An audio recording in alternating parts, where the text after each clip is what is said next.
गुजारे जो कदमों में लम्हे भली याद आए वो यादें।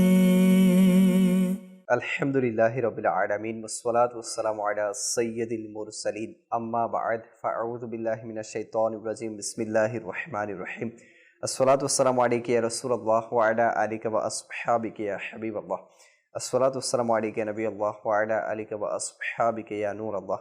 মাদানী চ্যানেলের দর্শকবৃন্দ উপস্থিত হয়েছি মাদানী চ্যানেলের প্রোগ্রাম নিয়ে, যার নাম হচ্ছে স্মৃতির পাতা থেকে। আপনারা যে যেখান থেকে আমাদের সাথে অ্যাড হয়েছেন আপনাদের সকলকেই জানাচ্ছি আমাদের এই প্রোগ্রামের পক্ষ থেকে অসংখ্য শুভেচ্ছা।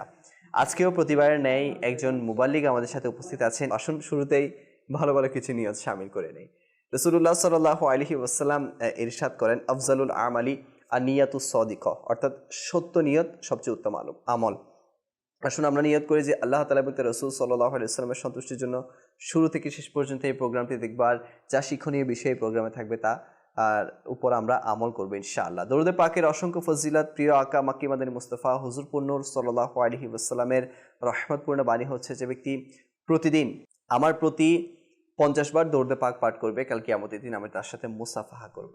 সাল্লু আলাল হাবিব সাল্লাল্লাহু আলা মুহাম্মদ সাল্লাল্লাহু তাআলা আলাইহি ওয়া আলিহি ওয়াসাল্লাম। দর্শক, আমরা এক একজন মুবাল্লিগ দাওয়াত দিয়ে থাকি এবং ওনাদের জীবনের স্মৃতি সম্পর্কে আলোচনা করে থাকি। আজকেও ইনশাআল্লাহ আযজা ওয়া জাল আমাদের মাদানী চ্যানেলেরই একজন মুবাল্লিগ আমাদের সেটের মধ্যে তাশরিফ এনেছেন। তো ওনার সাথে আজকে আমরা আলাপচারিতা করব, আলোচনা করব ওনার জীবনের কিছু স্মৃতি নিয়ে। আজকে আমাদের সাথে আছেন আমাদের সবারই সুপরিচিত এবং সবারই চেনা মুখ, যাকে আমরা সব সময় মাদানী চ্যানেলে দেখতে পাই হাসতে, খুশিতে এবং অন্যকে হাসাতে। তো আজকে ওই মুবাল্লিগ আমাদের সাথে আছেন জাকির ভাই। আসসালামু আলাইকুম ওয়া রাহমাতুল্লাহি ওয়া বারাকাতুহু। মাশাআল্লাহ, কেমন আছেন হুজুর? আলহামদুলিল্লাহ রাব্বিল আলামিন। মাশাআল্লাহ। আজকে জাকির ভাই সেটে আমি আছি নাকি আমার সেটে জাকির ভাই আছে সেটা আপনারাই গেস করুন। ইনশাআল্লাহ কমেন্ট করতে পারবেন, আমরা পরবর্তীতে বলে দিব। আচ্ছা হুজুর, মাশাআল্লাহ, আপনি তো এমনি ঢাকার সেটে থাকেন এবং ঢাকার মুবাল্লিগদের সাথে প্রোগ্রাম করা হয়। আজকে আমি আপনার সাথে প্রোগ্রাম করার সৌভাগ্য অর্জন করছি। তো আজকে এমনি তো আমাদের থিমই হচ্ছে পুরনো কথাগুলোকে নিয়ে আবার স্মৃতিচারণ করা। আপনার কত বছর হয়েছে মাদানী মহলে আসার? আলহামদুলিল্লাহ রাব্বিল আলামিন ওয়াসসালাতু ওয়াসসালামু আলা সাইয়্যিদিল মুরসালিন।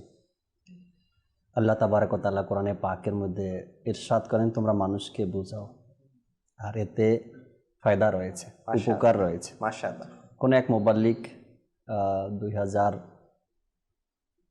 সম্ভবত 9-এর শুরুতে হবে বা 8-এর শেষে, 2008-এর শেষে বা 9-এর শুরুতে নেকির দাওয়াত দিয়েছেন, আর তার সেই বোঝানোটা কাজে এসেছে আল্লাহ তাআলার দরবারে হয়তো বা। মাশাআল্লাহ। অর্থাৎ 8 বা 9, অর্থাৎ আমরা যদি ধরে নেই কমবেশ 12 বছর হয়ে গেছে আমার জাকির ভাইয়ের এই মাদানী মহলে। আসলে দর্শক, আমরা যারা নিউ অডিয়েন্স আছি বা নিউ দাওয়াত ইসলামীতে এসেছি, তারা এই অনুষ্ঠানগুলো দেখা এজন্যই জরুরি যারা আমাদের সিনিয়র ইসলামে আছেন, যারা পুরনো ইসলামে আছেন, ওনারা কত কষ্ট করে বা কি কি এক্সপেরিয়েন্স ওনারা করেছে এই মাদানী মহলে, বা দিনই কাজ করতে গিয়ে কি কি ফেস ওনারা করেছে, সেগুলো যখন আমরা ওনাদের কাছ থেকে শুনবো আমাদের জন্য অনেক সহজ হয়ে যাবে। কেননা ওনাদের জন্য যেটা কঠিন ছিল সেটা ওনারা সলভ যদি আমাদেরকে বলে দেয়, সমাধান যদি আমাদেরকে বলে দেয়, আমাদের দিনই কাজ করতে আসান হয়ে যাবে। তো হুজুর নেকির দাওয়াত দিয়েছিল, তো কিভাবে দিয়েছিল, কোথায় দিয়েছিল, আপনি কি ছিলেন, এরপর উনি কোথায় নিয়ে গিয়েছিল, আপনি কি ভালো লেগেছিল, সবকিছু আমাদেরকে খুলে বলেন। স্মৃতির পাতা এটা, যত উল্টাবেন অর্থাৎ পেজ সামনের দিকে যেতে চাবেন, ততই পেজগুলো আপনাকে নীরবে কিছু না কিছু বার্তা দিয়ে যাবে। জি, হয়তো বা ওই স্মৃতির পাতার কথাগুলো আওয়াজ নেই, কিন্তু পাতা যখন আপনি সামনের দিকে যেতে থাকবেন, কোনো না কোনো সংবাদ নীরবে আপনি পাবেন সেখান থেকে। দর্শককে বলছি এটা আমি, আসলেই স্মৃতি এগুলো। মাশাআল্লাহ। যখন আমি দাওয়াত ইসলামীতে আসি, এর আগে আলহামদুলিল্লাহ যদি বলি যে আমার ফ্যামিলিগতভাবে আমরা আহলে সুন্নাত ওয়াল জামাতের আকীদায় অন্তর্ভুক্ত, আলহামদুলিল্লাহ। আর যখন আমি দাওয়াত ইসলামের দাওয়াত পাই, দাওয়াত ইসলামের দাওয়াত বলতে কোনো এক মুবাল্লিগ জুলুসের দাওয়াত দিয়েছিলেন আমার ফার্স্ট টাইম, রবি নূর শরীফে। তখন বাংলাদেশের হয়তো বা দুই একটা শহরে দাওয়াত ইসলামের পক্ষ থেকে জুলুস বের হতো। তো শুক্রবার দিন ছিল, আর ওই সময় 12 তারিখে হতো না, আগে পরে করা হতো। তো শুক্রবার দিনের দাওয়াত পেয়েছিলাম, বলল ঢাকাতে দাওয়াত ইসলামের পক্ষ থেকে জুলুস হবে, তো আপনাদের তো শুক্রবারে অফ থাকে। আমি ওই সময় স্টাডি রানিং ছিল, আর নিজে ব্যক্তিগতভাবে একটা ব্যবসায় জড়িত ছিলাম, আবার এক জায়গাতে জবও করতাম। আচ্ছা, তো তখন দাওয়াত পেলাম। এমনিতেই স্কুল কলেজও বন্ধ থাকে বাংলাদেশের শুক্রবার দিন, প্লাস ব্যবসা প্রতিষ্ঠানও বন্ধ থাকে, আর অফিসও বন্ধ থাকে শুক্রবার দিন। যখন দাওয়াত পেলাম তো আমরা 3 বন্ধু যাওয়ার কথা ছিল। তো আল্লাহ তাআলার অনেক বড় দয়া, আমরা এই 3 জন যাদের কথা বললাম, এরা এই দাওয়াত ইসলামী পাওয়ার আগে থেকেই একসাথেই চলাফেরা ছিল বেশিরভাগ। তো ওখান থেকে যখন দাওয়াত পেলাম, যিনি আমাদের একটু সিনিয়র ছিল, সে আমাদেরকে দাওয়াত দিয়েছে, বলল যে অমুক মুবাল্লিগ জুলুসে যাওয়ার জন্য দাওয়াত দিয়েছে, তো আপনারাও যাবেন আমার সাথে। এবং ঠিক আছে, যাব। শুক্রবার দিন জুমার নামাজের পরে আমরা বের হব, কিন্তু যে আমাদেরকে উৎসাহ প্রদান করলেন ওই ফ্রেন্ড আমাদের সাথে নেই, অন্য একটা কাজে চলে গেছে। পরে আমরা 2 জন আলহামদুলিল্লাহ জুলুসে অংশগ্রহণ করলাম। সেখানে কেবলা শাইখে তরিকত আমিরুল সুন্নাতের ইজতেমাইভাবে মুরিদ করা হয়। তো যখন মুরিদ হলাম তখন এই আবেগটা ছিল না ভিতরে, মুরিদ হব কি না, আর হওয়ার পরে আমার পরিণতি কি হবে, আমার অবস্থা কেমন থাকবে। মুরিদ হয়ে যাওয়ার পরে আল্লাহ তাআলার একটা দয়া, যখন বাসায় চলে গেলাম মনের মধ্যে খালি চিন্তা ঢুকে গেল, আমি তো মুরিদ হয়ে গেছি, কিভাবে সম্ভব গুনাহের কাজ করা, কিভাবে সম্ভব দুনিয়াদার ব্যক্তিদের মতো চলাফেরা করা। তো নিজের মধ্যে একটা অনুশোচনা চলে আসলো ভিতরে। এমন একজন ব্যক্তির কাছে আমি নিজেকে সোপর্দ করে দিলাম, বা নিজেকে আমি পেশ করে দিলাম, এখন আমার তো বলতে কিছু নেই, এমন একটা চিন্তা ভাবনা নিজের মধ্যে চলে আসলো। আর আল্লাহ তাআলার দয়ায় 3 জনের যে কথা বললাম, 3 জন আমিরুল সুন্নাতের মুরিদ হয়ে গেছেন, এবং দাওয়াত ইসলামের সাথে সম্পৃক্ত একেবারে যদি বলি তবে 2 জন আল্লাহ তাআলার দয়ায় বাংলাদেশের যে একটা লেভেল আছে দাওয়াত ইসলামের, এই পর্যায়ে 2 জন আছে। আরেকজন আছে আত্মারিও আছে, দাওয়াত ইসলামের সাথেও আছে, নিজের বিজনেস করে বিদেশ, সেখানে একটু তিনি ব্যস্ত। আর এই আমি তো 1 নম্বরে আছি একজন, দ্বিতীয় আমাদের সৈয়দ আলফেজ হানি ভাই। মাশাআল্লাহ, সৈয়দ আলফেজ। জি, আমরা দাওয়াত ইসলামীতে আসার আগে থেকেই পরিচিত, এবং ভালো একটা গুড রিলেশনও ছিল, ভালো একটা সম্পর্ক ছিল। মাশাআল্লাহ। আমিরুল সুন্নাতের মুরিদ আসলে মানে কি দেখে মুরিদ হয়ে গেলেন? যেমন আমরা কোনো একটা পীর সাহেবের মুরিদ হওয়ার সময় মানে কিছু একটা তো ভালো লেগে যায়। তা আপনার কাছে কি এমন ভালো লেগেছে, নাকি এমনি মানে আল্লাহ তাআলার পক্ষ থেকে ইচ্ছা হলো আর করে ফেললেন? আমি এই প্রশ্নটা ওই সময় কাউকে কোনো এক মুবাল্লিগে করেছিলাম যে আপনি কি দেখে তার মুরিদ হয়েছেন, জি, কি আছে তার মধ্যে। হ্যাঁ, তো সে তার উত্তরটা আমাকে মনে করতে পারেন যে তার উত্তরটাই আমার কাছে পছন্দ হয়েছে। সে বলল, যে ব্যক্তি বাংলাদেশে না এসে তার কথার উপরে এত মানুষ আমল করে বা তাকে এত অনুসরণ করে, তো সে যদি বাংলাদেশে আসে তাহলে কি অবস্থা, কেমন অবস্থা হবে। আমি বললাম যে আমি তাকে প্রশ্ন করছিলাম, তার কোনো কারামত বলেন আমাকে, যে এমন কোনো কারামত আপনি দেখেছেন যার কারণে তার মুরিদ হয়ে গেছেন। তো সে বলল, আল্লাহ, এটাই সবচেয়ে বড় কারামত যে তাকে না দেখে তার কথার উপরে মানুষ এত আমল করে। আল্লাহু আকবার, আল্লাহ। তো এটা আমাকে বেশি ভালো লেগেছে, আর এ কারণেই আমি মুরিদ হয়ে গেছে। আমিরুল সুন্নাতকে কি তখন দেখেছিলেন, নাকি কত বছর পর আপনি আমিরুল সুন্নাতকে দেখেছেন? না, আমি মুরিদ হওয়ার অনেক পরে আমিরুল সুন্নাতকে ছবি দেখেছি, ওনার পিকচার দেখেছি, এরপরে মাদানী চ্যানেলের মাধ্যমে দেখছি। মাদানী চ্যানেল, আচ্ছা, তখন তো মাদানী চ্যানেল উর্দুটাও আমাদের উর্দুটা ছিল, তবে এতটা প্রচার ছিল না, আর এখন যেভাবে এইভাবে ছিল না আর কি। আচ্ছা, মাশাআল্লাহ। তো জুলুসে গেলেন, প্রভাবিত হলেন, মুরিদ হয়ে গেলেন, দাওয়াত ইসলামের সাথে সম্পৃক্ত হয়ে গেলেন। তো প্রথম ইজতিমা কোথায় করেছিলেন আপনি এবং কিভাবে গিয়েছিলেন? সাপ্তাহিক ইজতিমা না 3 দিনের ইজতিমা? 3 দিন ইজতিমা তো অনেক পরে এসেছে। সাপ্তাহিক ইজতিমা সাপ্তাহিক হতো, আপনি কোথায় যেতেন? সাপ্তাহিক ইজতিমা রবিউল আউয়ালের পরে যখন রমজান মাস আসছে, হয়তো এর আগেও কোনো মুবাল্লিগ আমার সিনিয়র যারা তারাও বয়ান করছে ব্যাপারে, ওই সময়টাতে এখন যেভাবে মাদানী কাজ আলহামদুলিল্লাহ ওই সময়টাতে এভাবে ছিল না, মুবাল্লিগ অ্যাভেলেবেল ছিল না, বা সাপ্তাহিক ইজতেমায় নেওয়ার মতন এভাবে ছিল না। এখন তো মনে করেন প্রতি সপ্তাহে কেউ না কেউ আমাদেরকে দাওয়াত দেয়, নতুন যারা আসতেছে মহলে। তো রবিউল আউয়ালের পরে যখন রমজান মাস আসলো, রমজানে একজন জিম্মাদার আসছিল বাবুল মদিনা থেকে, তো সে মিটিং রেখেছেন। তো ওই সময় ডাকা হলো সবাইকে, সাপ্তাহিক ইজতেমার পরে বসবে। তো যে ইজতেমাতে আমি ফার্স্ট গিয়েছিলাম সেটা নারায়ণগঞ্জের বাইতুস শরীফ জামে মসজিদ নামে একটি মসজিদ আছে, সেখানে দাওয়াত ইসলামী সাপ্তাহিক সুন্নাতে পারে ইজতেমা হতো। আর ওই ইজতেমায় আমি অংশগ্রহণ করি। মোবাইল লিগে দাওয়াত ইসলামী কবরের প্রথম রাত যে রিসালা রয়েছে এখান থেকে বয়ান করেছিলেন। উপস্থিত সুরাকা যারা ছিল ইসলামী ভাইরা, এদের মধ্যে এত কান্নাকাটি দেখলাম ওই দিন, আমি এর পূর্বে আর কখনো দেখিনি।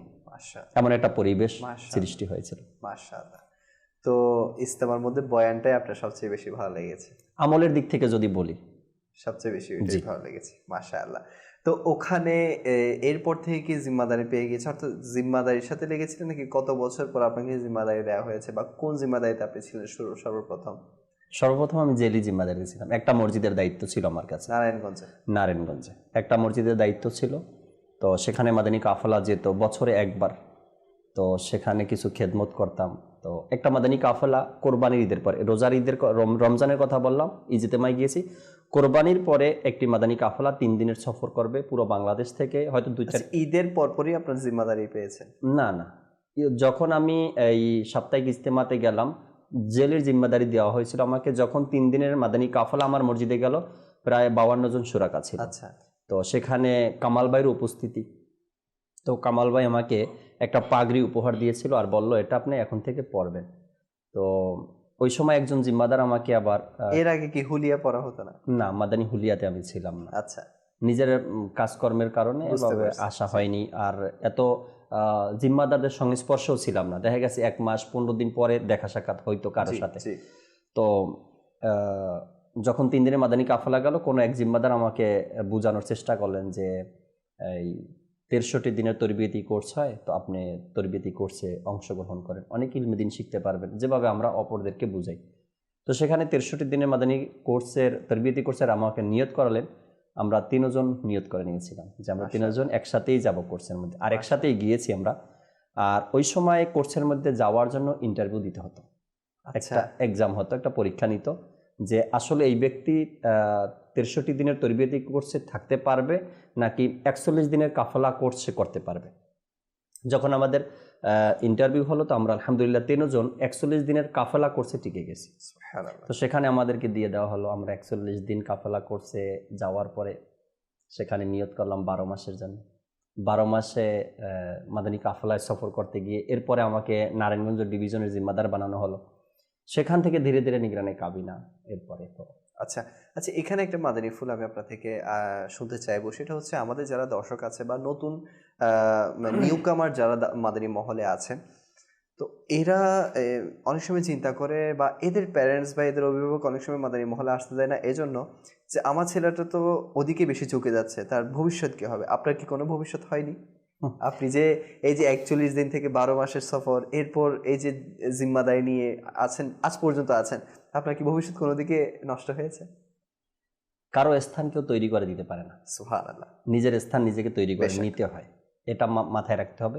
যদি কোনো ব্যক্তি ভাবে যে আমি যদি কোর্স করি বা আমার ছেলে যদি কোর্স করে তবে তার ভবিষ্যৎ নষ্ট হবে, এটা ভুল চিন্তা ভাবনা। যদি আমি চাই আমার স্থান তৈরি করে নিতে হবে, আমার স্থানটা কেউ তৈরি করে দিবে না, এটা হচ্ছে মেইন কথা। অবশ্যই। তো আমি যে শুরুতেই বলছি কি, আমার ছোটবেলা থেকে ব্যবসার দিকে ছিলাম আমি, আজও পর্যন্ত আল্লাহ তাআলার দয়ায় এটার সাথে আমি জড়িত। আসলে একটা জিনিস হচ্ছে যে আপনি যে জিনিসটার জন্য বেরিয়ে গেছেন 41 দিনের কোর্স, এটা তো আমাদের উপর জন্মের পর থেকে বা বালেগ হওয়ার পর থেকে ফরজ ছিল ইলমে দ্বীন। অথচ আমরা সময় না হওয়ার কারণে বা ওদিকে আমাকে কেউ ডাইভার্ট না করার কারণে আমি যাইনি।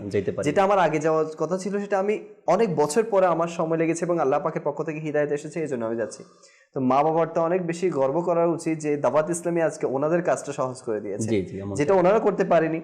যে মা বাবা আমার মাথায় টুপি পরাতে পারেনি, সেটা আজকে দাওয়াত ইসলামী করে দিয়েছে। তো এটা একটা বিষয়। আরেকটা বিষয় হচ্ছে জাকির ভাই, যে 3 দিনের মাদানী কাফেলা, এটা 41 দিন তো অনেক অনেক পরে আসতেছে। 3 দিনের জন্য দিতেও অনেকে অনেক কার্পণ্যবোধ, এরপর অনেক চিন্তা ভাবনা করা। তো আমি এখানে আরজ করতে চাইবো যে 3 দিনের জন্য মাদানী কাফেলা সফর করার বরকতে যদি আপনার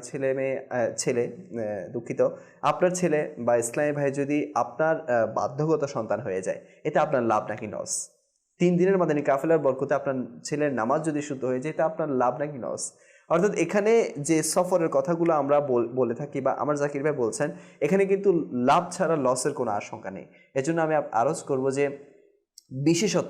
বিশেষত এখন যারা স্টুডেন্ট আছেন, এসএসসি ক্যান্ডিডেট যারা পরীক্ষা দিয়ে দিয়েছেন এবং এইচএসসি ক্যান্ডিডেট যাদের পরীক্ষা চলছে, শেষ হয়ে যাবে, আমি আপনাদেরকে আরজ করবো আপনাদের ফ্রি টাইমটাকে, অবসর টাইমটাকে কাজে লাগান। আমাদের দাওয়াত ইসলামীর বিভিন্ন কোর্সেস এখন শুরু হয়ে গেছে। তো আমি আপনাদেরকে আরজ করবো আপনারা এখানে নিজেদেরকে এঙ্গেজ করুন, ইনশাআল্লাহ অনেক ফায়দা হবে আর নিজের আখিরাতেরও কিছু সামান রেডি হয়ে যাবে। জি জাকির ভাই, আপনি প্রথম মাদানী কাফেলা কোথায় সফর করেছিলেন? প্রথম মাদানী কাফেলা আমার মুন্সিগঞ্জ লিচুতলা জামে মসজিদে। আচ্ছা, অভিজ্ঞতা কি? অভিজ্ঞতা আমি একটু আগে বলছিলাম কি, ওই সময় মাদানী কাফেলা বছরে 1-2টা বের হতো, কিন্তু সুরাক অনেক বেশি থাকতো। 3 দিনেরই তো হতো? 3 দিনের মাদানী কাফেলা, 41 দিন তো এটা কোর্স ছিল। এটা কোর্স ছিল। 3 দিনের ফার্স্ট মাদানী কাফেলা মুন্সিগঞ্জ লিচুতলা জামে মসজিদে। ওখানে যিনি আমিরে কাফেলা ছিলেন, যিনি জিম্মাদার ছিলেন, তিনি জোহরের নামাজের পরে জানাজার নামাজের দোয়া শিখাচ্ছিলেন। আচ্ছা, তো তিনি এলান করলেন যে ব্যক্তি সবার আগে দোয়াটা মুখস্থ করবে তাকে আমিরুল সুন্নাতের হাতে তাসবিহ দেওয়া। আল্লাহু আকবার। তো আমি খুব আগ্রহ নিয়ে মুখস্থ করে নিলাম, আল্লাহ তাআলার দয়ায় আর তাসবিহটা আমিই পেয়েছিলাম। ওই কাফেলার মধ্যে সবচাইতে স্মরণীয় যে বিষয়টা, আমাকে জোহরের দরজ দিতে দেওয়া হয়েছিল। তো দরজ দিতে গিয়ে, এর আগে কখনো দরজ দেইনি, এই কারণে সম্ভবত হাতে ফয়জানে সুন্নাত ছিল, আমি রিডিং পড়তে পারি, এমনটা না পড়তে পারি না। সেখানে পড়তে গিয়ে আমার মুখ আটকে গেল, অর্থাৎ পড়তে পারতেছি না, বারবার আটকে যাচ্ছি আর হাত কাঁপাকাঁপি শুরু হয়ে গেছে। একটা সময় জিম্মাদার আমার পাশেই বসা ছিল, যিনি আমিরে কাফেলা ছিলেন, তিনি দেখলেন হয়তো বা ফয়জানে সুন্নাত পরেই যাবে হাত থেকে, তো সে আমার হাত থেকে নিয়ে নিলেন ফয়জানে সুন্নাত নিয়ে, এরপরে সে দরজ দেওয়া শুরু করে দিলেন। আমি মাথা নিচু করে বসে বসে ভাবতেছিলাম কেন এমনটা হলো, আমি তো রিডিং পড়তে পারি। হ্যাঁ, রিডিং পড়তে না পারতাম তো একটা কথা ছিল। আমাকে যখন দেওয়া হলো জোহরের দরজ, আমি খুশিতে নিলাম, কিন্তু মাত্র 50-60 জন মানুষের সামনে আমি পড়তে পারতেছি না, আমাকে পারতে হবে। একটা চেষ্টা নিজের মধ্যে আমি নিয়ে নিলাম যে আমাকে পড়তে পারতে হবে। এটা একটা আগ্রহ ছিল আমার মধ্যে, আলহামদুলিল্লাহ। এরপর ধীরে ধীরে মাশাআল্লাহ হয়ে গেছে। যে 50-60 জনের সামনে যে ব্যক্তিটি দরজ দিতে থরথর করে কেঁপেছিল, আজ সেই মানুষটি আমাদের হাজারো মানুষের সামনে ইজতিমাই বয়ান করে। এটাই হচ্ছে আমিরুল সুন্নাতের ফয়জান, আলহামদুলিল্লাহ জাকির ভাই। আর এটা যদি সব মুবাল্লিগদের ব্যাকগ্রাউন্ড দেখি, সবারই কিন্তু একই অবস্থা হয়েছে, যে হাত পা কাঁপাকাঁপি এবং মাথার ঘাম আসলেই পায়ে পড়েছে, আমরা যদি সেটা দেখি। যাই হোক, আল্লাহ তাআলা দয়া করুক। যে মানে আসলে অনেক টাফ বিষয়, অনেকেই মনে করে এটা জাকির ভাই এগুলো তো সোজা, দিনের কাজ তো সোজা, আসলে যে করে সেই বুঝে যে এগুলো কত কঠিন। আচ্ছা, এরপর তো আপনি আস্তে আস্তে কাবিনা জিম্মাদার পর্যন্ত হয়েছেন। একটা কাবিনা চালানো আপনার পক্ষে কি কি অভিজ্ঞতা আপনি অর্জন করেছেন, যে একটা কাবিনা চালিয়েছেন? আর একটা কাবিনা কিন্তু খুব সহজ বিষয় না, অনেকগুলো এখন তো কাবিনা ছোট হয়ে গেছে, এরিয়া কমতেছে, অর্থাৎ মাদানী কাজ বাড়তেছে, তো কাবিনার এরিয়াগুলো শর্ট হচ্ছে। একটা সময় আমি যখন ফার্স্ট নিগরানে কাবিনা হই, তখন মুন্সিগঞ্জ জেলা আমার কাছে, নারায়ণগঞ্জ জেলা আমার কাছে এবং নরসিংদী, ঠিক আছে, এই পুরো 3টা জেলা নিয়ে একটা কাবিনা বানানো হয়েছে, আর ওইটার দায়িত্বে আমি ছিলাম। আচ্ছা, আর পুরো রাউন্ডের উপর থাকতে হতো, কখনো নরসিংদী, কখনো নারায়ণগঞ্জ, কখনো মুন্সিগঞ্জ, এভাবে করে ঘুরতে হতো আর জাদুয়াল করতে হতো। অভিজ্ঞতা অনেক আছে, এক এক দিনের জাদুয়াল এক একটা অভিজ্ঞতা। হ্যাঁ, কি অভিজ্ঞতা কোনটা যেটা আপনি এখনো ভুলেন না? আপনি বিশেষত মুন্সিগঞ্জেরই তো কাবিনা নিগরান ছিলেন। না, নারায়ণগঞ্জে কাবিনা, কিন্তু নারায়ণগঞ্জের আন্ডারে, ওই কাবিনার আন্ডারে মুন্সিগঞ্জ নরসিংদী ছিল। আর আমার যতদূর মনে পড়ে যে আপনার স্মৃতি সবচেয়ে বেশি এই 2টা এরিয়াকে ঘিরেই, নারায়ণগঞ্জকে ঘিরে বেশি। আর আপনি সবসময় আমাদের সাথে যখনই মানে অফ স্ক্রিনে আমরা যখন আলোচনা করি, আপনি বেশিরভাগ এই 2টা এরিয়া নিয়েই কথা বলেন, যে আমার এখানে অনেক স্মৃতি, আমার অনেক মহব্বত, মানে মহব্বতের মানুষরাও ওখানে, মানুষরা আপনাকে অনেক মহব্বত করে, এলাকার বৃদ্ধ ইসলামী ভাইরা এবং নজওয়ান ইসলামী ভাইরাও। কি এমন স্মৃতি আছে যেটা আপনি ভুলতে পারেন না আজও? আসলে ওখান থেকেই তো উঠে আসা আমার, নারায়ণগঞ্জ থেকেই উঠে আসার, ছোটবেলা থেকেই নারায়ণগঞ্জে। এই কারণে ওখানের ইসলামী ভাইদের সাথে একেবারে মিশে যাওয়া, যেটাকে বলি আমরা, যে আমাকেও তারা ভালো মতো চিনে, আমিও তাদেরকে ভালো মতো জানি বা ভালো মতো চিনি। যখনই তারা আমাকে ডাকতো কোনো কাজের জন্য আমাকে পেয়ে যেত, আমিও যখন তাদেরকে ডাকতাম কোনো বিষয় তারা আমাকে সহযোগিতা করতো বা আমার কাছে চলে আসতো। এর ফাঁকে নারায়ণগঞ্জ নিগরানি কাবিনা থাকা সত্ত্বেও আমাকে মাদানী মার্কাজের পক্ষ থেকে নতুন একটা এলাকায় কাজ জিম্মাদারি দেওয়া হয়েছিল, সেটা নাটোর। তো আমি মাসে 3 দিন বা 4 দিনের জন্য নাটোর চলে যেতাম। এই 2012-13 এদিকে। সেখানে অনেক বড় একটি স্মৃতি আছে। আমি যখন নারায়ণগঞ্জ থেকে গাড়িতে উঠি, ওখানে একই জায়গাতে 2টা স্থান আছে, একটা আছে রাজার মোড় আর একটা আছে রাজাকার মোড়। আচ্ছা। তো যেহেতু আমি ফার্স্ট টাইমে শুনছি, আমি মনে করছি ওইটাই রাজার মোড় আর ওইটাই রাজাকার মোড়, কিন্তু স্থান 2টা ভিন্ন ভিন্ন, 5 টাকার ভাড়া, এতটুকু দূরত্ব। তো আমি সামনের যে স্থান ছিল সেটা রাজাকার মোড় আর আগেরটা ছিল রাজার মোড়। তো আমি ভুলে রাজাকার মোড়ে নামার কথা রাজার মোড়ে নেমে গেছি, আগে এক স্থান আগে নেমে গেছি, আর টাইমটা ছিল ফজরের টাইম। তো আমি নেমে এখন দুর্ভোগে পড়ে গেলাম, কেন এখানে নামলাম, আর কি স্থান আগে আমি ওই স্থানে নেমে মৌকরণ যাব। তো লোকদেরকে জিজ্ঞাসা করলাম মৌকরণ কিভাবে যাব, তোমরা বললো সামনের স্থানে গিয়ে আপনাকে গাড়ি নিতে হবে। তো আমি মানে একটু কষ্টের মধ্যে পড়ে গেলাম। একটু যখন পরিষ্কার হলো, ফজরের নামাজ আদায় করলাম, পরিষ্কার হওয়ার পরে আমি রাজাকার মোড়ে গিয়ে দেখি লিয়াকত ভাই যে গাড়িতে আমি ঢাকা থেকে গিয়েছি ঠিক ওই গাড়িটাই গাতায় পড়ে আছে। আল্লাহ, মানে আমাকে অবাক করে দিয়েছে। হয়তো বা আমিও এই দুর্ঘটনায় পড়ে যেতাম যদি আমার দ্বারা ভুলটা না হতো। ভুলটা হয়েছে, হ্যাঁ, অনেক অনেক লোক ওখানে মারাও গিয়েছে। যাই হোক, মানে একটা ক্ষতি বা বিপদ হয়েছে। তো আমি ওই সময় ভাবলাম যে আমি কি জেনে শুনে ভুল করছি, না আমাকে দ্বারা ভুল করানো হয়েছে, কিভাবে এটা সম্ভব হলো? দুর্ঘটনা এত বড়, আর আল্লাহ তাআলা আমাকে ছোট্ট একটা ভুলের মাধ্যমে, হয়তো খেসারত আমাকে দিতে হয়েছে, আমার টাইম লস হয়েছে, কিন্তু আমি তো কত বড় দুর্ঘটনা থেকে বেঁচে গিয়েছি। আচ্ছা জাকির ভাই, এখান থেকে একটা সবক এটাও না যে আল্লাহ তাআলা যা সিদ্ধান্ত নেন তাই বান্দার জন্য পারফেক্ট হয়। আলহামদুলিল্লাহ, আল্লাহ তাআলা যা তকদির রাখেন, হয়তো বা আমাদের দৃষ্টিতে মনে হতে পারে এটা এমন কেন হলো। হ্যাঁ, আসলেই দর্শক, এমনও অনেক সময় আমাদের সাথেও হয়ে থাকে, আপনাদের সাথেও হয়ে থাকে যে এমন কেন হলো, এটা এমন হলে ভালো হতো, হয়তো বা আল্লাহ তাআলা যা রাখেন ভালোই রাখেন। আচ্ছা, একটা জিনিস আমি যেটা আপনার সাথে কথা বলতে বলতে নিজে চিন্তা করছিলাম যে একটা কাবিনার দায়িত্ব, যেখানে আমরা দিনের পর্যন্ত জানতাম না এবং দিন কি সেটা জানতাম না। দাওয়াত ইসলাম আমাকে শিখিয়েছে দিন ইসলাম কি, দিন ইসলামের খিদমত কি। তো যখন আপনাকে এত বড় দায়িত্ব দেওয়া হলো, তখন আপনার খেয়ালে কি আসলো যে আমার দ্বারা এত বড় দায়িত্ব আদৌ কি হবে, বা আপনি কিভাবে মাঠে নেমে গেলেন? সেই স্পৃহা কোত্থেকে পেলেন? বড়দের মোহাব্বত। আসলে যখন ঢাকা ফয়জানে মদিনাতে আমার জিম্মাদারি ঘোষণা করা হয়, তো আমি প্রস্তুত ছিলাম না। মানে এমন একটা ঘোষণা আমার নামে আসবে যে কাবিনা, ওই সময় সম্ভবত 8 থেকে 10টা কাবিনা ছিল বাংলাদেশে, এরকমের কিছু ছিল। তো রুকনে শুরা হাজী মোহাম্মদ আলী আত্তারি ভাই উপস্থিত ছিলেন। ওই সময় ঘোষণা করা হয়েছে নিগরানি কাবিনা। তো আমার ওই ঘোষণা শুনেই আমার পুরো শরীর ঘেমে গেছে যে কিভাবে সম্ভব, আমার দ্বারা কিভাবে হবে এত বড় কাবিনা ম্যানেজ করা, নিয়ে চলা, 3-4টা সাপ্তাহিক ইজতেমা, এতগুলো ইসলামী ভাই, আর সবার হিফাজতের দায়িত্ব এখন আমার কাছে। আচ্ছা, এমন একটা চিন্তা ভাবনা আমার মধ্যে। তো চোখ থেকে পানি বের হয়ে গেছে আমার। আমাকে দ্বারা হবে, আমি কি পারবো এটা? জিম্মাদারি মানি যতটুকু এরিয়াতে আমার জিম্মাদারি, ততটুকু এরিয়ার মানুষের, মুসলমানদের ইমানের হেফাজতের দায়িত্ব আমার কাছে। তাদেরকে আমলিভাবে পরিবর্তন করার দায়িত্ব আমার, তাদেরকে নেকির দাওয়াত দেওয়ার দায়িত্ব আমার, তাদের খেদমত করার দায়িত্ব আমার। এমন একটা চিন্তা ভাবনা সকল জিম্মাদারের মধ্যেই থাকে। তো যখন আমি কান্না করতেছিলাম, তো আলী ভাই আমার কাছে আসলেন, এসে বললেন ভয়ের কিছু নেই, যখন মাদানী মার্কাজ থেকে জিম্মাদারি দেওয়া হয়েছে, বাপার রুহানি ফয়েজ ও বরকতে ইনশাআল্লাহ তাআলা এটা ম্যানেজও হয়ে যাবে যে কোনো ভাবে। এমন একটা উৎসাহ যখন দিলেন, তো তখন কিছু নিজের ভিতরে আল্লাহ তাআলার দয়াও ছিল, আর নিজেও সাহস পেয়েছি, না বড়রা তো আমার সাথে আছেন ইনশাআল্লাহ। জি, বেশক, মাশাআল্লাহ। আপনি রুকনি শুরা কয়জনকে দেখেছেন বাংলাদেশে? বাংলাদেশে এটা তো কয়জনকে দেখেছি, মহল্লা আসার পর থেকে কয়জন রুকনি শুরা বাংলাদেশে এসেছে এরকম জিয়ারত করেছেন আপনি? রুকনি শুরা আব্দুল হাবিব ভাই এসেছেন, তাকে দেখেছি। এরপরে আরো একজন ছিল রুকনি শুরা, তাকেও দেখেছি। হাজী আলী ভাইকে দেখেছি, এবং ফুজাইল ভাইকে, আরিফ বাপুকে, তারপরে বিলাল ভাইকে, হাজী শাহিদ ভাইকে। আল্লাহু আকবার। তো কাকে দেখেননি? আমিরুল সুন্নাতকে দেখা বাকি আছে, বাবাকে দেখা বাকি আছে। মাশাআল্লাহ, আল্লাহ তাআলা এটাও আপনার মুকদ্দরে লিখে দিক। আমিন আমিন আমিন। আল্লাহ তাআলা আপনাকে আমিরুল সুন্নাতের সামনে গিয়ে আমিরুল সুন্নাতের জিয়ারত আপনার কপালের চক্ষু দিয়ে করার। আমিন। সে তৌফিক দান করুন। দর্শক, আসলেই মাদানী মহলের স্মৃতিগুলো যখন স্মৃতিচারণ করা হয় তখন আসলেই ভাবাবেগ সৃষ্টি হয়ে যায় যে আল্লাহ তাআলা আমাদের উপর কত বড় দয়া করেছে।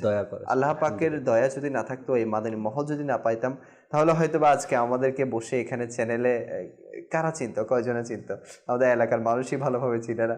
আজকে পুরো দুনিয়ার মধ্যে জাকির ভাইয়ের নাম সবাই চিনে এবং মহব্বতও আলহামদুলিল্লাহ সবাই করে। আচ্ছা হুজুর, কাবিনে নিগরানের পর আপনার জিম্মাদারি কি হয়েছিল? কাবিনের নিগরানের পরে ওই সময় কাবিনাত একটা, এখন যেটা বর্তমান জোন হিসেবে জোন আছে, ওইটা কাবিনাত ছিল, নাম ছিল কাবিনাত। তো কাবিনাতের মাদানী কাফেলা জিম্মাদারি আমাকে দেওয়া হয়। জি। কাবিনার পাশাপাশি আমি কাবিনাতের কাফেলাও মজলিস দেখতাম আর কি।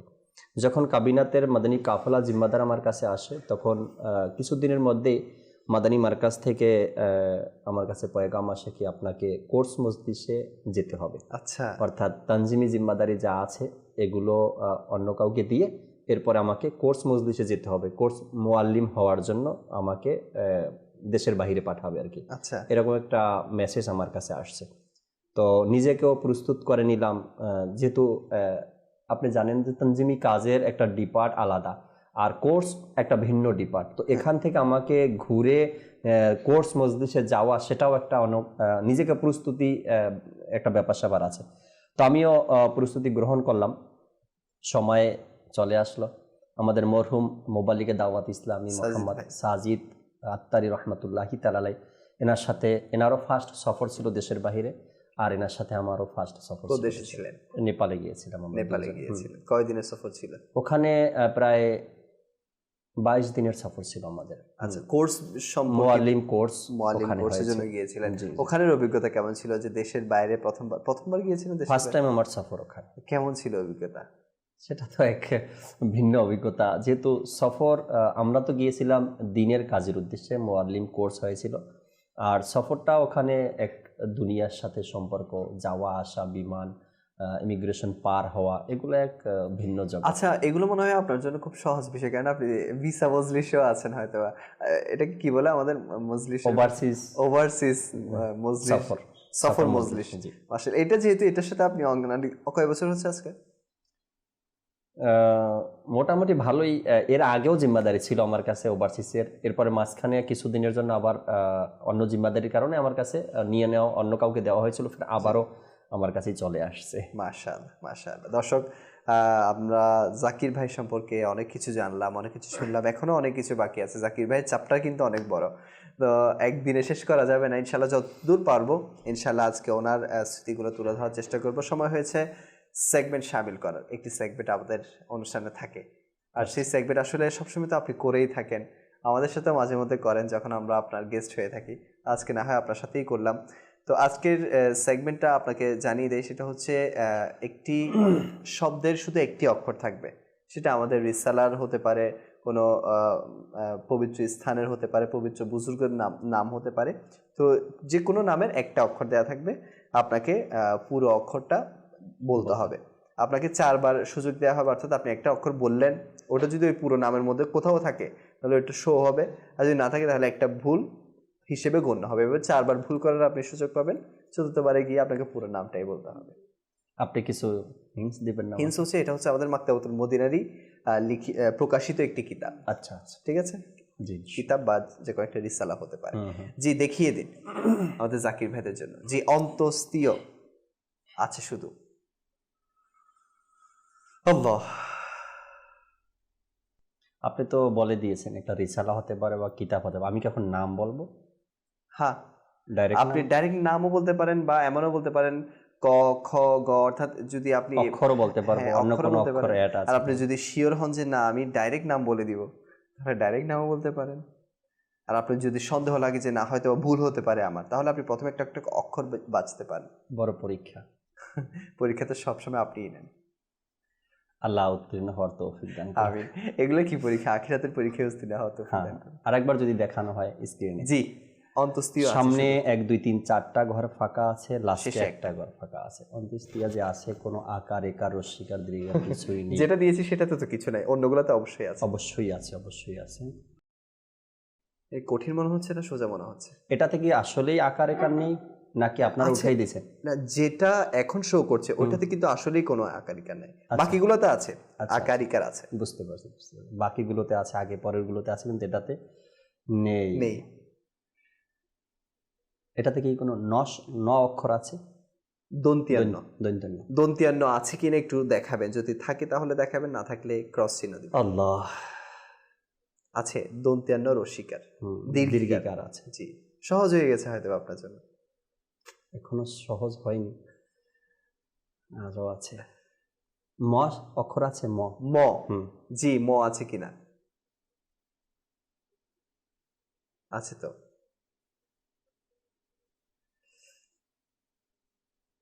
মা, ময়াকার আছে, নয় দীর্ঘিকার আছে, তাতে বোঝা যায় মাদানি হবে। মাদানি হবে, মাদানি হবে কি এটা বলাও যায় না এখনো। মাদানি, হ্যাঁ আপনি এটাও বলতে পারেন যে দ আছে কিনা। না, মাদানি হতে পারে, এরপর আমি একটু দেখি মিলিয়ে। না, দ তো আসবেই। মাদানি যদি হয় তবে মাদানি ইনামাত তো না, মাদানি এটা তো উঠে গেছে, এখন এই শব্দ তো ব্যবহার হয় না। জি, ক আছে? কয় ক, আকার? ক আছে কিনা দেখেন। জি, ক আছে কিনা? জি, ক আছে, ক আকার আছে। কয় আকার আছে? আর নিয়ে নেন না, আমার তো ইয়া শেষ হয়নি না, প্রশ্ন করা শেষ হয়নি। আপনার তো একটাও ভুল হয় নাই, আপনার 4টা ভুলের অপশন এখনো বাকি আছে। দয় আকার। আরে ভাই, পুরো নামই নিয়ে নেন আপনি। আমার তো মনে হচ্ছে আপনি বুঝে গিয়েছেন যে কি হতে পারে।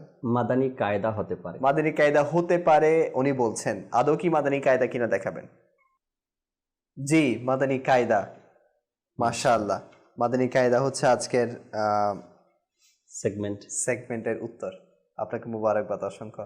আপনি মানুষের পরীক্ষা নেন, আপনি নিজেও পরীক্ষা উত্তীর্ণ হলেন। আল্লাহ তাআলা সবাইকে কবুল করুন। আসলে মাদানী কায়দাটা আমাদের জন্য কতটুকু গুরুত্বপূর্ণ, এই বিষয়ে যদি আপনি একটু তুলে ধরতেন। দাওয়াত ইসলামীর মধ্যে এটার গুরুত্ব বলে তো শেষ করা যাবে না। যত মুবাল্লিগকে আমরা দেখি, মাদানী চ্যানেলে দেখি বা বাহিরে দেখি, মাদানী কাজ করে, দাওয়াত ইসলামীর পক্ষ থেকে সকল মুবাল্লিগকে বলা হয় বা করেও থাকি আমরা, মাদানী কায়দা পড়ার জন্য এবং মাদানী কায়দা পড়ে মুআল্লিমের কাছে টেস্ট দেওয়ার জন্য। জি, আমার পড়ার কায়দাগুলো ঠিক আছে কিনা, আমার উচ্চারণগুলো ঠিক আছে কিনা। আর এটাই আখেরাতের সম্বল। আমরা যতই তেলাওয়াত করি, যতই নামাজ আদায় করি, যতই কিছু করি না কেন, যদি তেলাওয়াত সঠিক না থাকে তো সেই তেলাওয়াতটা আমার জন্য আযাবের কারণও হয়ে যেতে পারে। আর তেলাওয়াত শুদ্ধ করার জন্য আমাকে মাদানী কায়দা পড়তে হবে, জানতে হবে। মাদানী কায়দার যে উসুল রয়েছে সেটাও আমাকে জানতে হবে। আমরা মাদানী কায়দার প্রতি যদি গুরুত্ব না দেই তো দেখা যাবে এমনটাও হতে পারে জীবনের যত নামাজ আদায় করছি, নামাজের মধ্যে একটা ফরজ তেলাওয়াত রাখা হয়েছে যেন সহিশুদ্ধভাবে তেলাওয়াত করা হয়। তো এই জন্য সঠিক তেলাওয়াতের জন্য মাদানী কায়দা আমাদেরকে পড়তে হবে। আসলে আসলে আল্লাহ তাআলা আমাদের সবাইকে তৌফিক দান করুক। আসলে এটা দাওয়াত ইসলামের অনেক বড় এহসান। দাওয়াত ইসলামী শুধু আমাদেরকে হাত ধরে দ্বীনের পথে আনেনি, আমাদেরকে যখন যে ক্ষেত্রে প্রয়োজন হয়েছে, যে ক্ষেত্রটা আমাদের জীবনের জন্য অপরিহার্য, সেই ক্ষেত্রটা আমাদেরকে ফি সাবিলিল্লাহ পর্যন্ত আমাদেরকে ব্যবস্থা করে দিচ্ছে।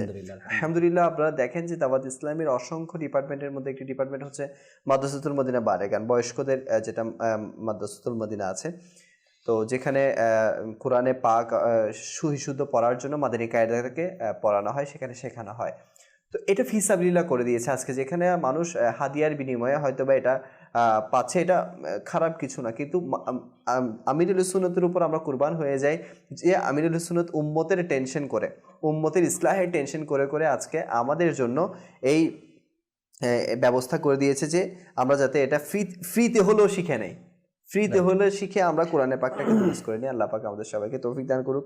সোশ্যাল মিডিয়াতে অনেকে কমেন্ট করেছেন। রাইহান ভাই আছেন রাজশাহী থেকে, উনি বলছেন আসসালামু আলাইকুম, মাশাআল্লাহ খুব ভালো লাগছে আজকে জাকির ভাইকে দেখে। লিয়াকত ভাই কেমন আছেন?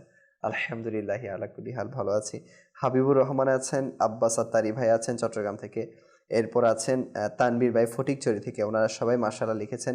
আল্লাহ পাক আপনাদেরকে বরকত দান করুক। জাকির ভাই আপনার কাছে আসছি, আপনি মাশাআল্লাহ চ্যানেলে অনেকদিন ধরে আছেন, কত বছর ধরে আছেন? 2017 নভেম্বর থেকে ফুল টাইম ভাবে আছি আর কি। ফুল টাইম যদি বলি শুরু থেকে, তো শুরু থেকে মাদানী চ্যানেল যখন বাংলা শুরু হয়, অ্যানাউন্স হয়, মানে শুরু হয় 1 ইয়ারে যায়, তখন থেকেই আছি আলহামদুলিল্লাহ। কিন্তু যদি বলি ফুল টাইম মাদানী চ্যানেলের কাজ করা বা জিম্মাদারি নিয়ে কাজ করা, সেটা 2017 নভেম্বর থেকে। প্রথম কি অনুষ্ঠান ছিল আপনার? প্রথম পুরো বাংলাদেশের সুপরিচিত অনুষ্ঠান জিনজাতি ছিল আমার রেকর্ড প্রোগ্রাম। আচ্ছা, যখন আচ্ছা এতদিন তো আপনি মানে মানুষের সামনে দরজ দিতে কেঁপেছেন, ক্যামেরার সামনে কি ছিল? ফার্স্ট টাইম এটা বলবো না এখন এটা বলবো? তখন একটা বলেন। ফার্স্ট টাইম ফয়জানের সেহরি নামে একটি লাইভ অনুষ্ঠান হতো, যে বছর মাদানী চ্যানেল শুরু হয়েছে ওই বছরই। তো ওই সময় যিনি ছিলেন বাংলাদেশের একজন দায়িত্বরত অবস্থায়, তিনি আমাকে কল করলেন সন্ধ্যার দিকে ইফতারির পরে, বলেন জাকির ভাই আজকে রাতে ফয়জানি সেহরি আপনার লাইভ করতে হবে, তো ফয়জানে মদিনাতে চলে আসবেন। আমি মুন্সিগঞ্জে ছিলাম, তো ইফতারি করে তারাবি পরে ফয়জানে মদিনায় চলে আসছি। বিষয় যা ছিল তৈরি করে নিয়েছি, কিন্তু কথা বলতে গিয়ে একটু সমস্যা হয়ে গিয়েছিল, আনইজি ফিল, নার্ভাস ফিল যেটাকে বলি আমরা। তো ওই সময় কিছু জিম্মাদার আমাদের বাংলাদেশ থেকে বাবুল মদিনাতে ছিল, ওরা আইপিতে যেভাবে হেডফোন লাগানো থাক কানে, এভাবে কানে আমার হেডফোন দেওয়া ছিল, ওখান থেকেও মোবাইল লিখছিল স্টুডিওতে, বাংলাদেশ থেকে আমি ছিলাম। তো একটা সময় কথা বলতে গিয়ে মানে পারতেছিলাম না, সঠিকটাও ভুল বলতেছিলাম, এরকমের কিছু সমস্যা দেখা দিয়েছিল। ফার্স্ট টাইম ক্যামেরার সামনে, তাও আবার লাইভ অনুষ্ঠান, সরাসরি সম্প্রচার।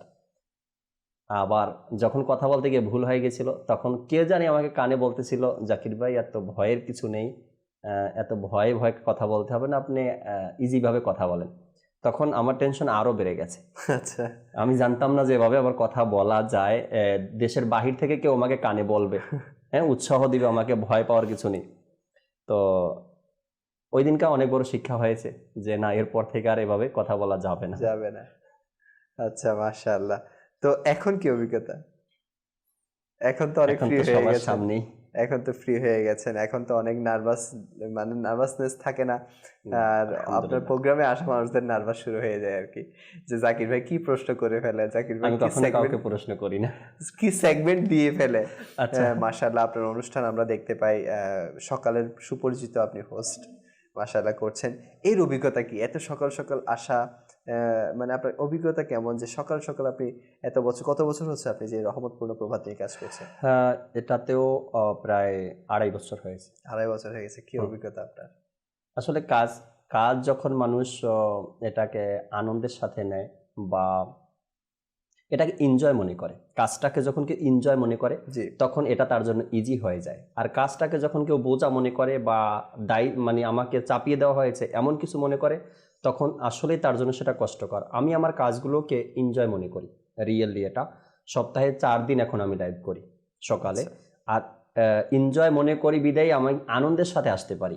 সত্যি বলছি, যখন সকালে উঠি দেখি ফজরের টাইমে শরীর ব্যথা করতেছে বা উঠতে মন চাইতেছে না, কিন্তু যখন ঠিক অফিসের টাইম হয় বা লাইভের সময় হয়, নিজে থেকেই একটা কাজ শুরু হয় যে আমাকে তাড়াতাড়ি উঠতে হবে, ফ্রেশ হতে হবে, আমাকে যেতে হবে, লাইভ আছে। তো এরকমের আমি এটাকে এনজয় এভাবে দেখি আমি, যেটা আমার একটা এনজয়। আমি যাব, লাইভ করব, অনুষ্ঠান করব, আজকে সুন্দর একটা টপিক নিয়েছি। এভাবে কিন্তু কষ্ট তো হয়, যখন ঝড় তুফান হয়, বৃষ্টি হয়, শীতের সকাল হয়, একটু তো কষ্ট হয়। তারপরেও আমি দর্শকের কথাটা একটু বেশি চিন্তা করি। আজকে হয়তো বা হাজারো দর্শক আমার জন্য অপেক্ষায় আছে, লাইভ হবে সকালে, তারা দেখবে, এই অপেক্ষায় আছে, আসলেও থাকে। আপনার একটা অনুষ্ঠানের জন্য কত আগে থেকে আপনাকে প্রিপারেশন নিতে হয়, বা এর জন্য আপনি কি কি প্রস্তুতি গ্রহণ করেন?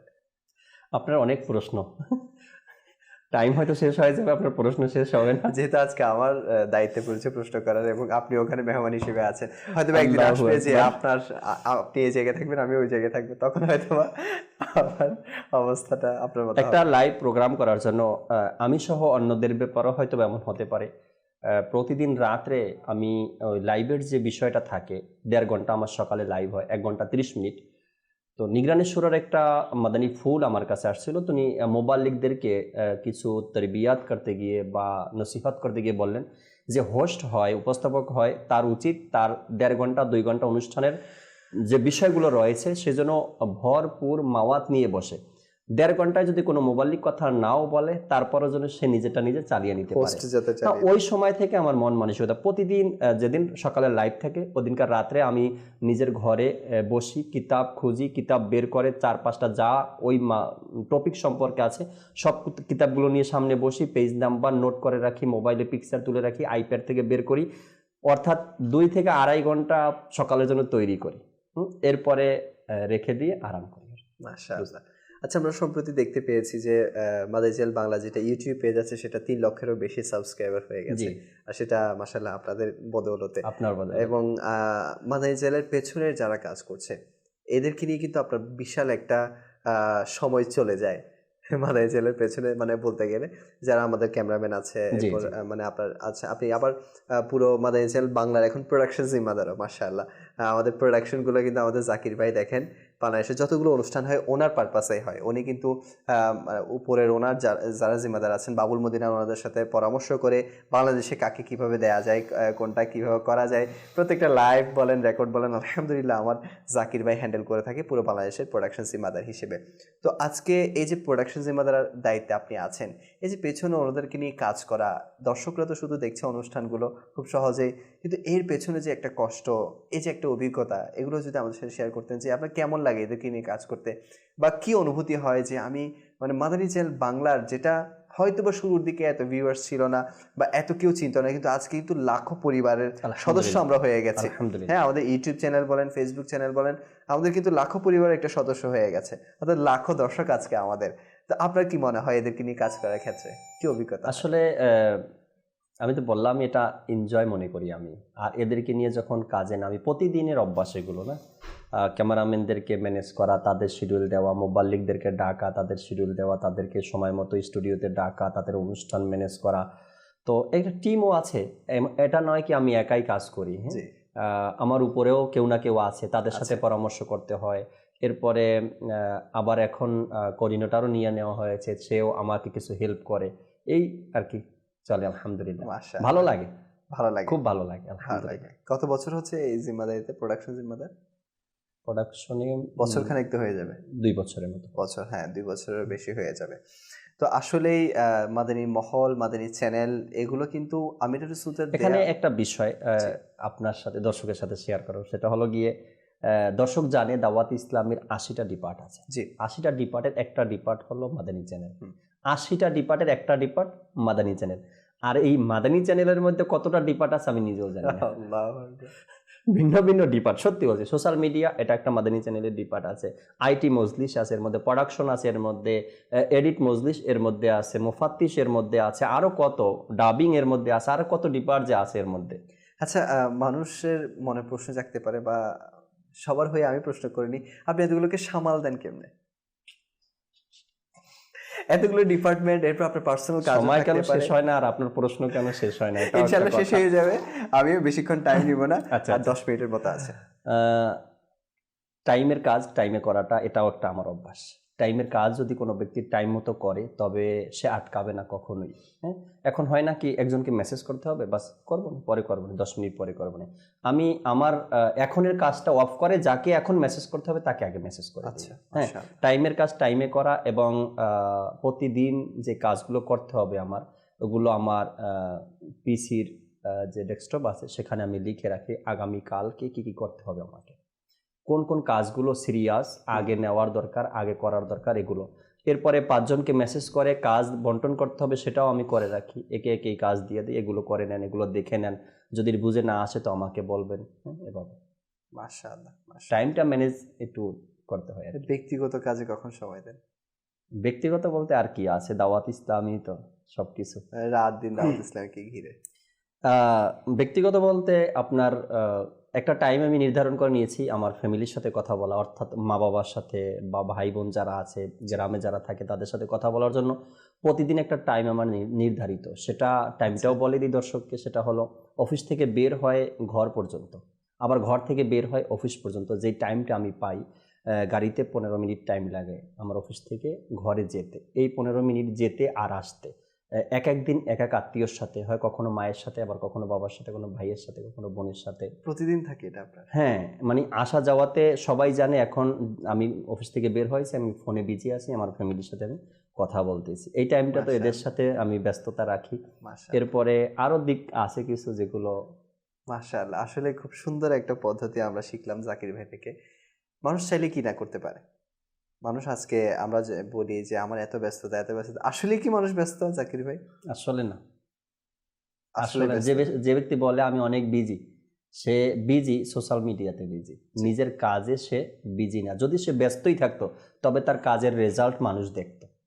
কোথায় সেই রেজাল্ট? আপনি এত ব্যস্ত, আপনার ব্যস্ততার মধ্যে তো প্রকাশ পাওয়ার দরকার ছিল, কাজের রেজাল্ট কোথায় আপনার? সে যেই হোক না কেন, যদি বলে আমি অনেক বিজি, তো ব্যস্ত ঠিকই, আপনি ব্যস্ত, কিন্তু রেজাল্ট কোথায়? ব্যস্ত তো আপনি কাজেই আছেন, কাজটা যদি প্রপার না হয় তো আপনার ব্যস্ততার কোনো মূল্যই নেই আমার কাছে, তাই না? আসলে সেটা আসলে তো আসলে আমরা চাইলে কি না করতে পারি? আজকে যে আমরা সোশ্যাল মিডিয়ার কারণে নিজের বন্ডিং থেকে দূরে চলে যাচ্ছি, নিজের যে আত্মীয় স্বজন আছে এদের কাছ থেকে দূরে চলে যাচ্ছি, এখান থেকে একটা মাদানী ফুল পাওয়া যায় যে মানুষ চাইলে সব কিছুই পারে। আমরা চাইলে আমাদের সময় থেকে কিছু সময় বের করে নিজের আত্মীয় স্বজনের সাথে ভালো সম্পর্ক বজায় রাখতে পারি এবং তাদের সাথে ফোন আলাপের মাধ্যমে তাদের খোঁজ খবর নেওয়া, তাদের সাথে সুসম্পর্ক বজায় রাখা, এটাও কিন্তু আমাদের দ্বারা সম্ভব হয়। আসলে জাকির ভাই, আপনি অনেক বছর ধরে ঢাকা শহরে আছেন এবং এই শহরটা আসলেই খুবই বিজি শহর। এই শহরটা আসলেই মানুষের কাছে মানে বলবো না যে মানে তারা এতই ব্যস্ত হয়ে গেছে যে দিনের কাজে খুব কম সময় মানে বলা যায়। তো এখানে দাওয়াত ইসলামের কাজ করা আপনার মানে কেমন অভিজ্ঞতা, যে একটা এত বড় রাজধানীতে আমি কাজ করছি, অনেক বছর ধরে আছি, বা ওখানের পরিস্থিতি কি? যেমন আমাদের চট্টগ্রামের কথা বলতে গেলে, চট্টগ্রামের মানুষরা কিন্তু একটু আউলিয়া ভক্ত বেশি, হ্যাঁ, ওদের মনের মধ্যে কিন্তু একটা সফট কর্নার থাকেই যে আউলিয়াদের প্রতি। তো ওদেরকে কিন্তু একটু ইসলামের দিকে ডাইভার্ট করা সহজ হয়ে যায়, একটু যদি মানে ইসলামের কথা বলা হয়, আউলিয়াদের কথা বলে মনটা গলে যায়। তো রাজধানী শহর, ওখানে কিন্তু মানুষ একটু বেশি এখন মডার্ন সিচুয়েশনের মধ্যে চলে যাচ্ছে। তো ডিজিটালাইজেশনের যুগ যেহেতু চলে এসেছে, তো ওদিকে চলে যাওয়াতে আপনাদের কেমন অনুভূতি? যে আপনারা তো মনে হয় মানে অনেক বড় যুদ্ধের মধ্যে নেমে গেছেন। আসলে লিয়াকত ভাই, যে ব্যক্তি যেমন তাকে ওভাবেই বোঝাতে হয়। জি, বুঝেছে। এখন আপনি বলবেন কি শহরের মানুষ ধার্মিকতা বা ব্যস্ততার কারণে ধর্মের প্রতি ধাবিত না, সে যেই বিভাগটা নিয়ে, সে যেটা নিয়ে চিন্তা করে তাকে ওটা দিয়েই বোঝানো উচিত। এমনই বিষয়টা।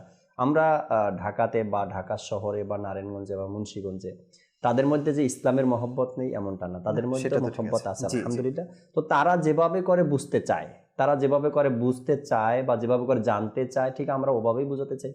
যদি সে বলে যে মাদানী কাফলার মাধ্যমে আমি দিন ইসলামকে জানতে চাই, মাদানী কাফলায় চলেন। যদি সে বলে আমি অনলাইনের মাধ্যমে ঘরে বসে দাওয়াত ইসলামীর অনলাইন আছে, আপনি শিখে নেন, পড়ে নেন, দেখে নেন। যদি সে বলে আমি আপনাদের সংস্পর্শে থেকে চলে আসেন সংস্পর্শে ফয়জানে মদিনাতে, অর্থাৎ মানুষের যে মেন্টালিটি আছে, যেটা আছে, চিন্তাধারা আছে, ওটা বুঝে তাকে কিছু ওষুধ বলি বা দেওয়া। আচ্ছা, এমন কোনো অভিজ্ঞতা হয়েছে যে মানে মাশাআল্লাহ মাদানী চ্যানেলের তো এখন অনেক মানে বিশাল নেটওয়ার্ক, তো আপনি চলতে ফিরতে কোথাও আপনার ভক্তবৃন্দরা আপনাকে দেখে ফেলেছে এবং আপনি বিব্রত অবস্থায় পড়ে গিয়েছেন, বা মানে একটা পড়ে গিয়েছেন, এরকম কখনো হয়েছে? ঢাকার অনেক অনেক হয়েছে, অনেক হয়েছে। নারায়ণগঞ্জে, মুন্সিগঞ্জে, ঢাকাতে হয় এরকমের। বুঝতে পারি, অর্থাৎ মানুষ যারা দর্শক শ্রোতা আছে তারা মনে করে আমরা অন্যান্য মিডিয়ার মতো, যে আমরা আমাদের কাছে তারা আসলে হয়তো আমরা পাত্তা দিব না তাদেরকে, এরকম একটা চিন্তাধারা আছে দর্শকের মধ্যে। তো দেখি মাঝে মধ্যে কি কেউ আমাকে দেখলো একবার, দেখার পরে সে দাঁড়িয়ে গিয়ে ভাবতেছে যাবো কিনা, যাবো কিনা। তো আমি নিজের থেকে তার কাছে যাই, মাশাআল্লাহ, আমি গিয়ে বলি আসসালামু আলাইকুম, ভালো আছেন আপনি? হয়তো আপনি আমাকে চিনেন তাই দাঁড়িয়েছেন। বলতেছে সাহস পাচ্ছিলাম না আপনার সাথে কথা বলার, আপনি কি জাকির ভাই? আমি আলহামদুলিল্লাহ আমি জাকির ভাই। তো সে একটু অবাক হয়ে যায়। একদিন নারায়ণগঞ্জে গেলাম, এক ইসলামী আমাকে দেখে অবাক হয়ে গেছে, হুজুর আপনি এখানে কিভাবে? আমি কই তারে আসছি, অর্থাৎ কারেন্টের তারে আসছি। তো অবাক হওয়ার কারণ কি আপনার?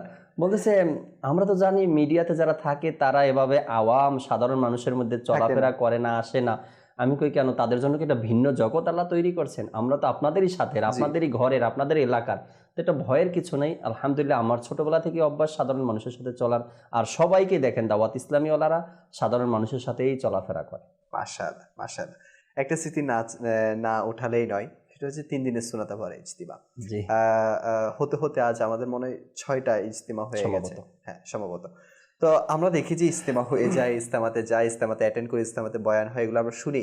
এর পেছনে যে একটা মানে পরিশ্রম, সেটা আমরা যদি মানে আমরা অনেক সময় জানি না যে এদের পেছনে কে থাকে, কিন্তু আমি দেখেছি সচক্ষে যে জাকির ভাই সশরীরে সেই ইজতেমাগুলোতে গিয়ে সেখানের বেহালকে হালের মধ্যে অনেকেই থাকে, কিন্তু বিশেষ করে যে চ্যানেল ডিপার্টমেন্টগুলো থাকে ওই কাজগুলো কিন্তু জাকির ভাই সামলায়। অভিজ্ঞতা কি আপনার? এত বড় মাঠ, এত বড় আয়োজন, আপনি কিভাবে মানে সামলিয়ে নেন?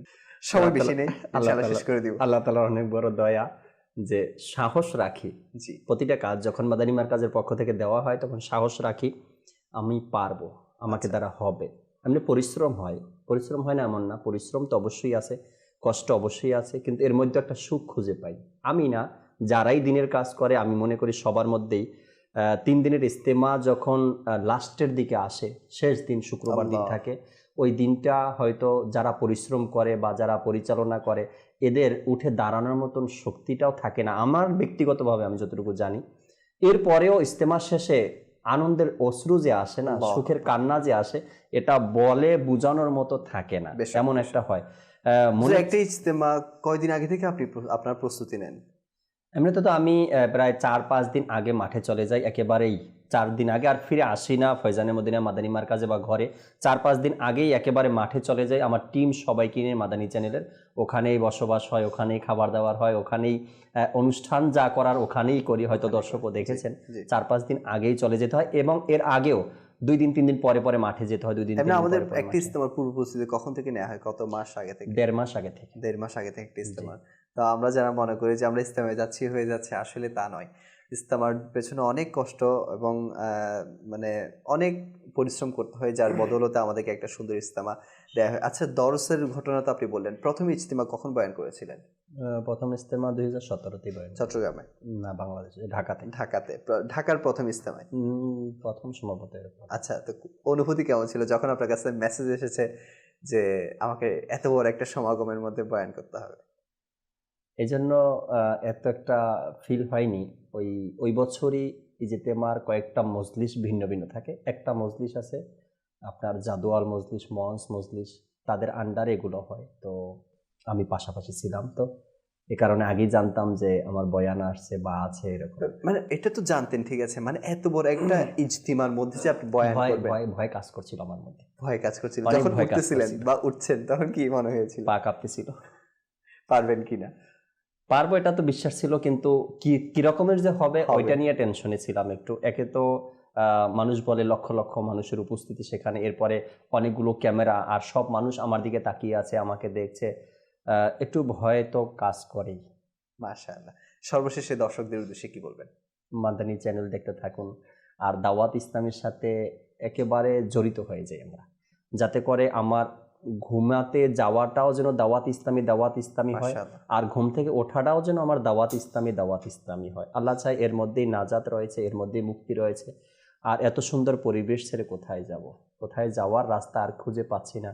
দাওয়াত ইসলামী আমাকে বড় হওয়া শিখিয়েছে, দাওয়াত ইসলামী আমাকে দুনিয়া চিনিয়েছে, আখেরাতও চিনিয়েছে। আমি তো এটাই বলবো, আখেরাতও দাওয়াত ইসলামী চিনিয়েছে, দুনিয়াও দাওয়াত ইসলামী আমাকে চিনিয়েছে। দাওয়াত ইসলামী ছেড়ে কোথায় যাব?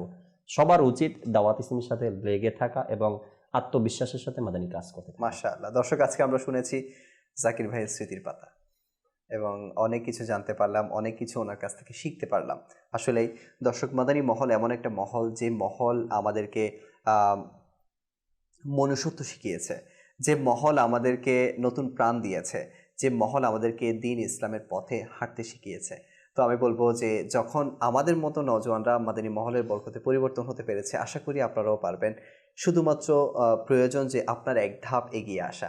আপনি যখন এক ধাপ এগিয়ে আসবেন মাদানী মহলের প্রতি, মাদানী মহল আপনার উপর অনেক দয়া করবে। তো আমিরুল সুন্নতের দামান, এটা অনেক বড় কিছু, এবং এই যুগের জন্য অনেক বড় একটি ছায়াস্বরূপ আমাদের কাছে আছে। তো আমরা বলবো যে যারা এখনো মুরিদ হননি, কোনো হক্কানি রব্বানি আলেম পেলে তো বা পীর পেলে তো হয়ে যান, কিন্তু সবচেয়ে সহজ পন্থা আজ আপনার হাতের কাছে, সেটা হচ্ছে আমিরুল সুন্নতের দরবার। আমিরুল সুন্নতের দরবার আপনি মাদানী চ্যানেলের মাধ্যমেও চলে যেতে পারবেন, আপনি মেসেজের মাধ্যমেও, হোয়াটসঅ্যাপের মাধ্যমে ওনার মুরিদ হয়ে যেতে পারবেন। আর ওয়াল্লাহ বলছি, কোনো একজন হক্কানি পীরের হাতে যখন হাত দিয়ে দেওয়া হয়, তখন অটোমেটিক রুহানি এবং জিসমানি যত পরিবর্তন আছে তা সাধিত হয়ে যায়। আল্লাহ তাআলা আমাদের সবাইকে কবুল করুক, আজকের অনুষ্ঠানকেও কবুল করুক। ইনশাআল্লাহ আজ্জা ওয়া জাল আগামী অনুষ্ঠানে অন্য এক মুবাল্লিগ নিয়ে হাজির হব। আপনাদের সুস্থতা কামনা করে এখানেই শেষ করছি। সাল্লু আলাল হাবিব সাল্লাল্লাহু তাআলা আলা মুহাম্মদ সাল্লাল্লাহু তাআলা আলাইহি ওয়াসাল্লাম। गुज़ारे जो कदमों में लम्हे